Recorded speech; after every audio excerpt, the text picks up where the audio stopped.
सुबह के 4 बजे देवगढ़ कस्बे में रात की चादर अभी पूरी तरह नहीं हटी थी। आसमान हल्का नीला था और गलियों में सिर्फ सर्द हवा की सरसराहट थी। हर घर की खिड़की बंद थी, मानो पूरा कस्बा किसी गहरी नींद में डूबा हो।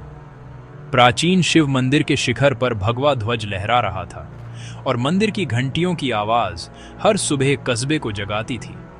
मंदिर की सीढ़ियों पर ओस की बूंदें चमक रही थीं और दूर से ही मंदिर की भव्यता मन को आकर्षित कर रही थी। लेकिन आज मंदिर के पट खुले थे, फिर भी अंदर न घंटियों की गूंज थी, न पंडित शिव नारायण के मंत्रोच्चार। मंदिर के भीतर एक अजीब सी खामोशी पसरी थी, जैसे समय थम गया हो। मंदिर के आसपास रहने वाले लोग रोज की तरह आरती के लिए पहुंचे, पर इस बार सन्नाटा था। वो सन्नाटा जो किसी अनहोनी से पहले छा जाता है। लोग एक दूसरे की ओर देख रहे थे, किसी के पास कोई जवाब नहीं था। कुछ देर इंतजार के बाद एक व्यक्ति हिम्मत करके मंदिर के अंदर गया। उसके कदम भारी थे और दिल की धड़कनें तेज। उसने मोबाइल की टॉर्च जलाई, गर्भगृह की ओर बढ़ा और फर्श पर गीलापन महसूस किया। हर कदम के साथ डर और बढ़ता गया और मंदिर की दीवारें जैसे उसकी सांसें सुन रही थीं। अचानक लोहे जैसी तीखी गंध आई, खून की गंध। उस गंध ने उसके रोंगटे खड़े कर दिए और वह ठिठक गया। टॉर्च की रोशनी में जो दिखा, उसने उसकी चीख निकलवा दी। वह दृश्य इतना भयावह था कि उसकी आंखें खुली की खुली रह गईं। ये चीख उस भरोसे की थी जो आज टूट चुका था। मंदिर, जो हमेशा सुरक्षा और आस्था का प्रतीक था, आज डर और अविश्वास का केंद्र बन गया था। मंदिर की पवित्रता के नीचे एक खौफनाक राज छिपा था, जो आज उजागर होने वाला था। यह राज न सिर्फ मंदिर, बल्कि पूरे देवगढ़ की आत्मा को झकझोरने वाला था। देवगढ़ की सुबह अब कभी वैसी नहीं रहेगी। लोगों के चेहरों पर डर और चिंता की लकीरें साफ दिख रही थीं और हवाओं में बेचैनी तैर रही थी। आस्था की नींव हिल चुकी थी। अब सवाल यह था, इस राज का सच क्या है और क्या देवगढ़ कभी अपनी पुरानी शांति वापस पा सकेगा? अचानक मंदिर के भीतर से एक दिल दहला देने वाली चीख गूंजी। लोग पूजा छोड़कर प्रसाद की थालियां गिराकर दौड़ पड़े। हर कोई जानना चाहता था कि आखिर हुआ क्या है। गर्भगृह के पास पंडित शिवनारायण खून से लथपथ पड़े थे।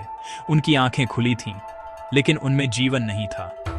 उनके सफेद वस्त्र अब लाल धब्बों से सने थे और उनके पास पड़ी पूजा की थाली बिखर चुकी थी। जिस जगह रोज शंख और घंटियों की पवित्र ध्वनि गूंजती थी, वहां आज मौत की खामोशी थी। मंदिर की दीवारें भी जैसे इस भयावह घटना से सिहर उठी थी। यह खबर पूरे कस्बे में आग की तरह फैल गई। हर गली, हर नुक्कड़ पर लोग इसी घटना की चर्चा कर रहे थे। मंदिर के बाहर सैकड़ों की भीड़ जमा हो गई। हर चेहरा हैरान, दुखी और गुस्से से भरा। लोग एक दूसरे से सवाल पूछ रहे थे, लेकिन किसी के पास कोई जवाब नहीं था। लोग सवाल कर रहे थे, पंडित जी की किसी से क्या दुश्मनी हो सकती थी? आखिर कौन कर सकता है इतना बड़ा पाप, वो भी मंदिर में? पुलिस मौके पर पहुंची, मंदिर को घेर लिया और भीड़ को पीछे हटाया। हर कोई पुलिस से जवाब मांग रहा था, लेकिन पुलिस खुद भी हैरान थी। माहौल में तनाव था। पुलिस के लिए चुनौती थी सबूत जुटाना और भीड़ को काबू में रखना। हर कोई जानना चाहता था कि आखिर सच्चाई क्या है। फॉरेंसिक टीम बुलाई गई। मंदिर की तलाशी शुरू हुई। हर कोना, हर दीवार, हर मूर्ति की बारीकी से जांच की जा रही थी। आला अधिकारियों ने केस की जांच इंस्पेक्टर तन्वी शेखावत को सौंपी। एक ऐसा नाम जिससे अपराधी कांपते थे। तन्वी की तेज नजरें और सख्त तेवर कस्बे में मशहूर थे। अब सबकी निगाहें तन्वी पर थीं। क्या वह इस रहस्य को सुलझा पाएंगी? कस्बे की उम्मीदें अब उन्हीं पर टिकी थीं और मंदिर की दीवारें भी जैसे उनके अगले कदम का इंतजार कर रही थीं।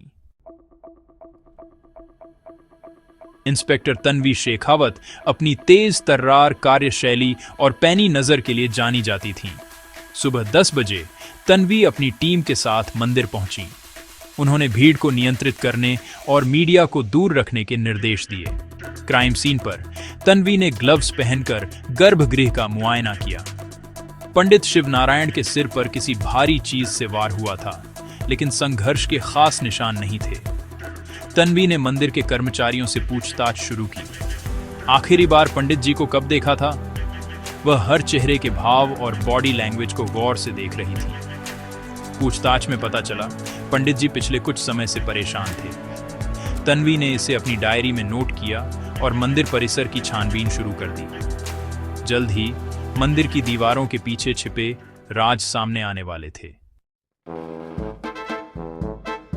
जैसे जैसे जांच आगे बढ़ी, पुलिस के सामने कई चौंकाने वाले सुराग आने लगे। हर सुराग एक नई दिशा की ओर इशारा कर रहा था, जिससे केस और भी उलझता जा रहा था। मंदिर के दान पात्र के पास खून के छींटे मिले, लेकिन यह खून पंडित जी का नहीं था।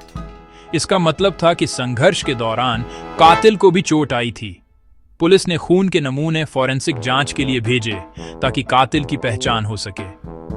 मंदिर के पिछले दरवाजे के पास कीचड़ में महंगे जूते का निशान मिला।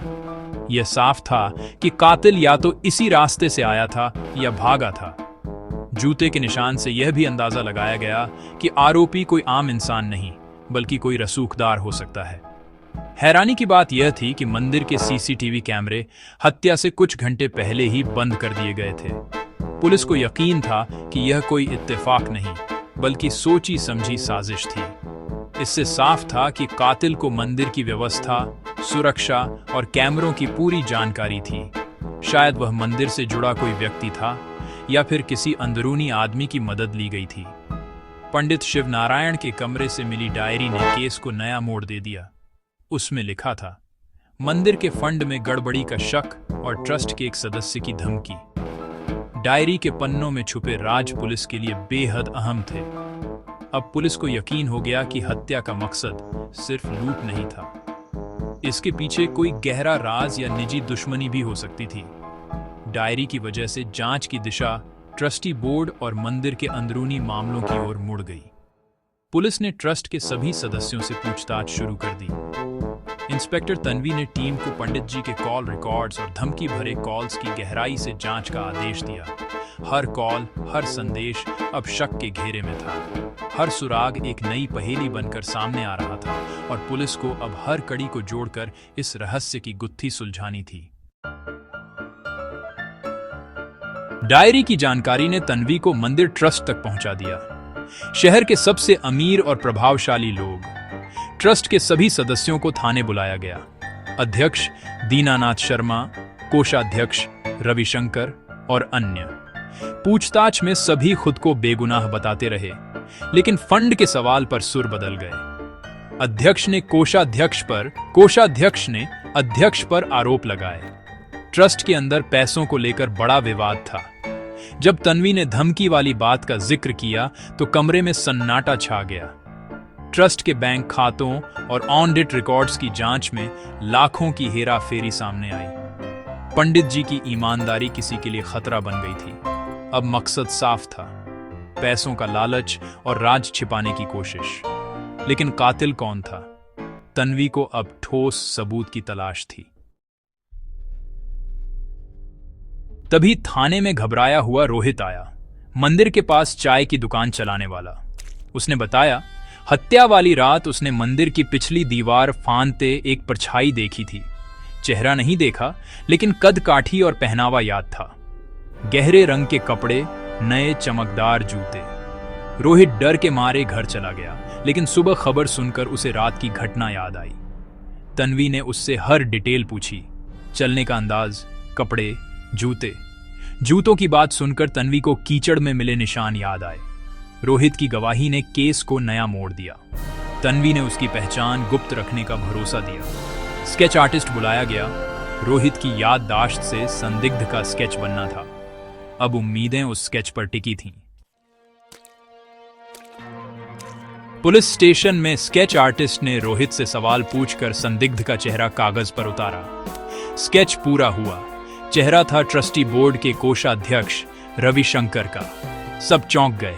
सम्मानित आदमी, लेकिन अब शक की सुई उसी पर थी। तन्वी ने तुरंत रविशंकर को गिरफ्तार करने का आदेश दिया। पुलिस उसकी कोठी पहुंची। वह भागने की तैयारी में था। पुलिस को देखकर उसका रंग उड़ गया, लेकिन वह पकड़ा गया। थाने लाकर उसके सामने स्केच रखा गया। वह टूट गया। अब उसके पास इनकार की कोई गुंजाइश नहीं थी।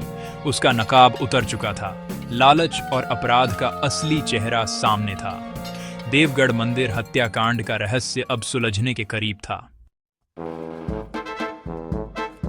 पूछताछ में सबूतों के सामने रविशंकर टूट गया और अपना गुनाह कबूल कर लिया।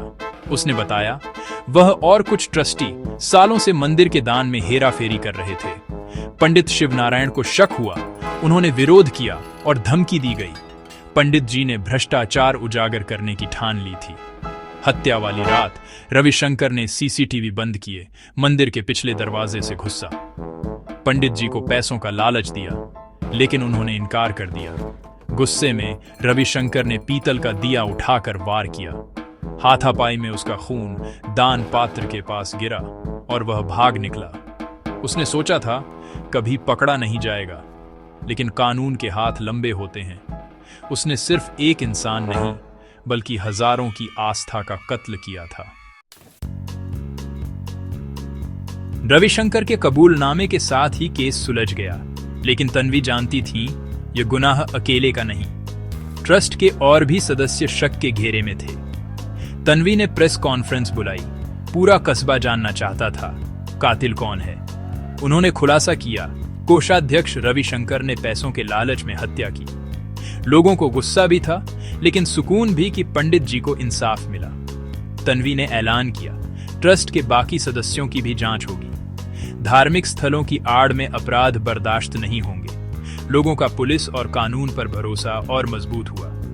यह कहानी सिखाती है सच चाहे जितना छुपे सामने आ ही जाता है। इंस्पेक्टर तन्वी जैसे अफसरों के रहते कोई भी अपराधी कानून से बच नहीं सकता।